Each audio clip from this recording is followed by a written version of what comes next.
Hello बच्चों, कैसे हो आप लोग। मैं इरफान और आज से हम फिर से लेकर आए हैं क्लास 9 का क्वाड्रिलेटरल में जो हम लोग देखेंगे। जो आज का जो क्वेश्चन सब है, पहले ये दोनों क्वेश्चन को देख लीजिए। क्वेश्चन में दोनों क्वेश्चन में क्या बोल रहा है कि the length of the diagonal of rhombus, rhombus का जो लेंथ है डायगोनल का, उसमें आपको कितना दिया हुआ है 24 सेंटीमीटर दिया और 18 सेंटीमीटर दिया हुआ है। तो find the length of the side of rhombus, तो आपको length of the side of rhombus निकालना है। यानी आपको यहाँ पे अगर देखा जाए तो एबीसीडी का रोम्बस है, उसमें एसी और बीडी आपको दे दिया, तो आपको निकालना है A B B C C D और एडी, यानी रोम्बस का सारा साइड आपस में इक्वल होता है, वो निकालना है। ठीक है। दूसरा क्वेश्चन बोल रहा है कि इस साइड ऑफ रोम्बस, रोम्बस का इस साइड जो है वो 10 सेंटीमीटर दिया है और उसमें से एक डायगोनल जो है वो 16 सेंटीमीटर दे दिया है। और आपसे पूछ रहा है कि दूसरा डायगोनल क्या होगा, दूसरा डायगोनल निकालना है। उसके बाद निकालना है कि उसका रोम्बस का एरिया क्या होगा। आपको पता है रोम्बस का एरिया दो होता है, या तो आपको 1/2 प्रोडक्ट ऑफ डायगोनल करिए, या फिर आपको क्या होता है बेस इंटू हाइट करना। तो यहाँ पे एक डायगोनल दे दिया, दूसरा डायगोनल नहीं दिया, वो डायगोनल निकालना है। बेस तो यहाँ दिया हुआ, हाइट नहीं दिया। अगर बेस और हाइट दिया रहता तो हम ऐसे निकाल लेते। ठीक है। आते हम सॉल्व करते हैं इसको। कैसे सॉल्व करेंगे ध्यान से देखते चलिएगा। ठीक है। एकदम इजी क्वेश्चन है, आराम से देखते चलिएगा। आपको लगेगा अरे ये तो हम क्लास 5 में ही बनाए थे, सॉरी 6 में बनाए थे। ठीक है। देखिए तो क्या बोल रहा है सॉल्यूशन में, अगर आप देख रहे हो तो सॉल्यूशन आपको क्या है कि रोम्बस का जो डायगोनल है, यानी मान लेते हैं कि ABCD is a rhombus, ABCD is a rhombus, ये है एबीसीडी रोम्बस है, जिसमें आपको इन विच आप देख रहे हैं क्या दे रहा है कि इन विच एसी जो है, एसी का वैल्यू हम मान के चलते 24 सेंटीमीटर है, एंड आपको एसी बीडी को मान लेते हैं 18 सेंटीमीटर। ठीक है। तो हम यहाँ पे जानते हैं, ये देख लेते हो, और AC और BD एक दूसरे को कहां पे इंटरसेक्ट कर रहा है, O पे इंटरसेक्ट कर रहा है। यहाँ पे देखिए तो AC and BD intersect each other, ठीक है, intersect each other at point O। मान के चल लेते हैं, वैसे ये लिखने की जरूरत नहीं थी। ठीक है। आप ऐसे ही लिख लेते, क्या लिख लेते, ऐसे मान के चलिए कि वी नो दैट, ध्यान से समझिएगा कि ये न लिखकर आपको इससे बेहतर लाइन ये लिख देते कि वी नो दैट क्या लिखिएगा, ध्यान से समझिए, सुनिए ध्यान से हम क्या बोले। क्या आप लोग जानते हैं कि जो रोम्बस का डायगोनल एक दूसरे को राइट बाइसेक्ट करता है। तो यहाँ पे आप लिख सकते हैं we know that the diagonal of rhombus right bisect to each other. यानी यहाँ पे क्या हो जाएगा कि एडी और बीडी और एसी एक दूसरे को क्या करेगा कि ओ पे इंटरसेक्ट करेगा, लेकिन राइट बाइसेक्ट करेगा। मतलब ये आपको 90 डिग्री बनाएगा, ये 90 90 90 बनाएगा, और ये जितना रहेगा ना उसका आधा ये हो जाएगा, ये जितना रहेगा उसका आधा ये हो जाएगा। ठीक है। तो यहां से ध्यान से देखिएगा कि ये लिख देते हैं we know that diagonal of rhombus, ठीक है, right bisect to each other, right bisect to each other. ठीक है। Right bisect to each other, तो यहां से ओबी आपको क्या हो जाएगा, ओबी देख रहे हैं बीडी का आधा हो जाएगा तो 9 सेंटीमीटर हो जाएगा, और ओसी जो है, ओसी कितना हो जाएगा 24 है तो उसका आधा 12 सेंटीमीटर हो जाएगा। अब जरा सा ध्यान से चलिएगा, ये हो गया आपका 12 सेंटीमीटर, ये हो गया 9 सेंटीमीटर, 9 सेंटीमीटर।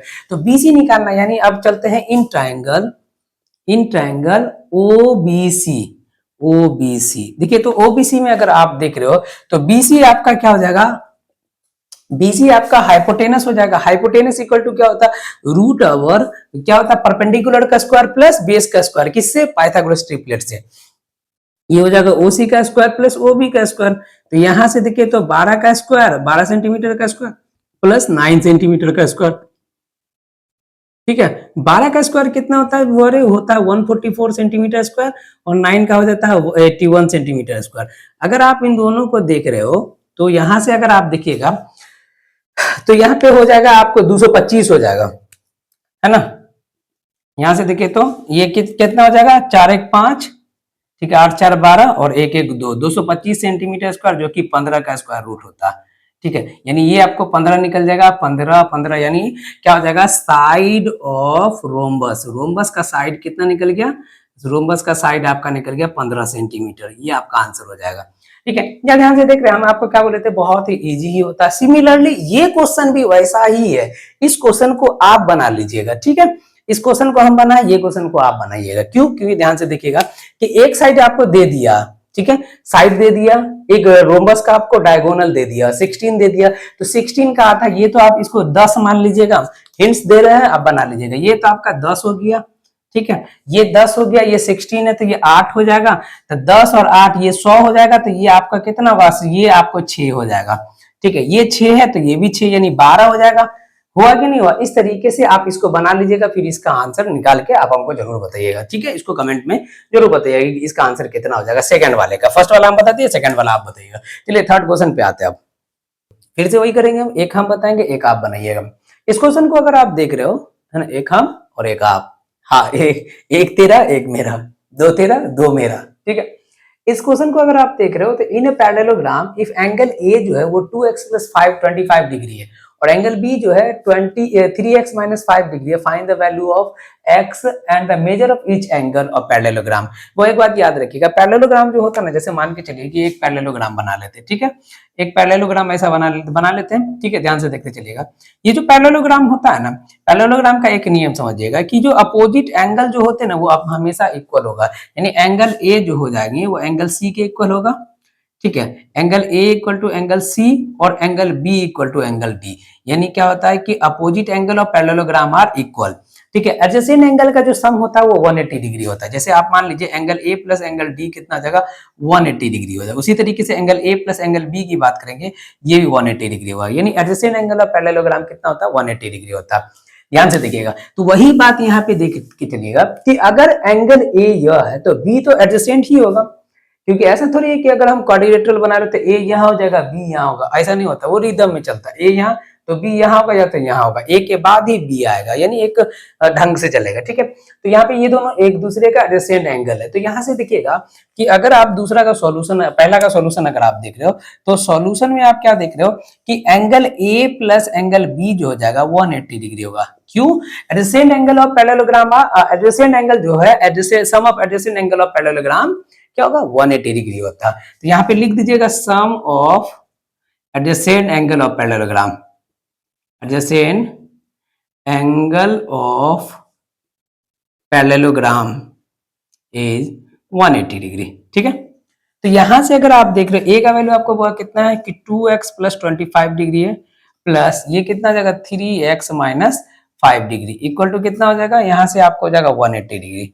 देखिए तो 2x + 3x ये दोनों x मिला के कितना हो जाएगा 5x, ठीक है, ये हो गया 5x और ये 25 - 5 ये 20 हो जाएगा और 20 उधर जाके सब्ट्रैक्ट हो जाएगा तो ये हो जाएगा 160, ठीक है। तो x का वैल्यू कितना आ गया बोल रहे, x का वैल्यू आपको आ जाएगा, ध्यान से देखिएगा, तो जो x का वैल्यू आ जाएगा इसको इसके काटिएगा तो 5 × 15, ठीक है, बचेगा 1 5 दूना 10, यानी x का वैल्यू 32 आ जाएगा। तो एंगल ए कितना है बोल रहे, एंगल ए है 2x + 25, ठीक है, तो 2 × 35 + 25 यानी कितना हो जाएगा 64 + 25, ये दोनों को ऐड कीजिएगा तो कितना हो जाएगा 5 4 9 89 हो गया, ठीक है।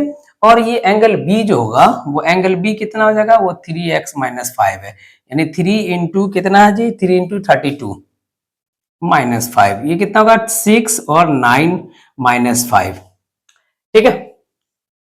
इन दोनों को अगर आप देखिएगा तो कितना हो गया, ये बचेगा 1, ये 91, ठीक है। इन दोनों को ऐड करके देखिए तो क्या 180 होता है, 10 और 9 9 18 हो गया 180 डिग्री। अब यहां से हमसे पूछ रहा है कि find the all angle of parallelogram, यानी angle A equal to angle C equal to कितना हो जाएगा 89, ठीक है। एडजेसेंट एंगल जो होता क्या होता है opposite angle of parallelogram are equal, यहाँ पे लिख दीजिएगा अपोजिट, ठीक है, opposite angle of parallelogram are equal, ठीक है। उसी तरीके से angle B equal to angle D equal to कितना 91, ठीक है, यही लिखाएगा कहाँ जाए चीज डगरे डगरे, देख रहे हैं। तो आपको यहाँ पे आपको ये बन गया। सिमिलरली वही क्वेश्चन है, वही साइज क्वेश्चन है, थोड़ा सा भी अंतर नहीं दिया है, बस थोड़ा सा क्या दे दिया कि ये आपको वर्ड में दे दिया। आपको बोल क्या रहा है कि if the angle of parallelogram is 4/5 of its adjacent angle, अगर एक एंगल को x मानिएगा तो इसका जो एडजेसेंट एंगल जो होगा ना इसका 4/5 हो जाएगा। एक एंगल ये निकला, दूसरा एंगल ये निकला, तो आप इसके बाद आप नहीं निकाल लीजिएगा, इन दोनों का सम कीजिएगा 180 डिग्री, ठीक है, उसके बाद आपको निकाल लेना। तो ये क्वेश्चन आप अपने से बनाइएगा, ये हम बता दिए, ये आप बना के जरूर बताइएगा कि आपका आंसर कितना आया। ये हम बना दिए, ये आप बनाइएगा। ठीक है, ऐसा नहीं कि छोड़ देना है। देख रहे हैं एकदम हलवा क्वेश्चन लेके आप, और ये हलवा क्वेश्चन इसको नहीं समझिएगा। ये सब क्वेश्चन जो है ज्यादातर चांसेस होते हैं कि आपके एग्जाम में, खासकर जो आपका जो 9th का एग्जाम जो अभी होने वाला जो है, उसमें इस सब टाइप का क्वेश्चन पूछ ही देता है। क्या वो 2 मार्क्स का पूछे, 3 मार्क्स का पूछे, 5 मार्क्स का पूछे, कभी कभी आप फिर बहुत ज्यादा उन लोगों का दया हो जाएगा तो किसी किसी स्कूल में ये 5 मार्क्स का धरा देते, ले बउआ ले, राज कर, जा सिमरन, जी ले अपना जिंदगी। ठीक है, चलिए इसके बाद देखते हैं आगे।